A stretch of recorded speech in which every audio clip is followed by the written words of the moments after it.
Il y a plusieurs réponses à ça. En fait, déjà, il faut déjà savoir si votre ordinateur a un disque mécanique ou électronique. Voilà, s'il a un disque mécanique, du coup, c'est un disque qui tourne en permanence, au moins 7000 tours, voilà, avec une tête qui va le long du disque. Des fois, il y a plusieurs plateaux, donc il y a deux têtes qui vont dessus.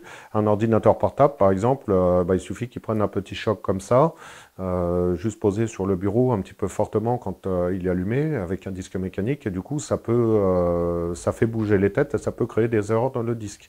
Et au fur et à mesure, le disque, il perd en rapidité, en capacité. Donc du coup, on a des disques électroniques maintenant. Donc c'est des disques SSD ou des disques M2. Dans les deux cas, c'est équivalent à ce que vous avez comme une clé USB ou de la mémoire RAM en fin de compte. Et du coup, ça, c'est des disques qui sont au moins 10 fois plus rapides, sur lesquels vous pouvez mettre les données. Du coup, des vieux ordinateurs qui ont 10 ans, vous les passez avec un disque dur comme ça, et ça vous gagnez en rapidité, il redémarre en 30 secondes comme avant, etc. Vous avez aussi tout ce qui est fichiers temporaires, tout ce qui est petit malware, les caches de navigateurs, etc.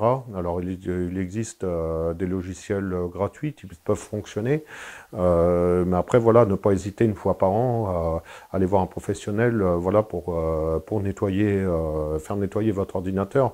Même sur un PC portable, on a aussi l'exemple de tout ce qui est du coup physique, donc la poussière, la pâte thermique, c'est deux choses qui peuvent aussi ralentir le PC.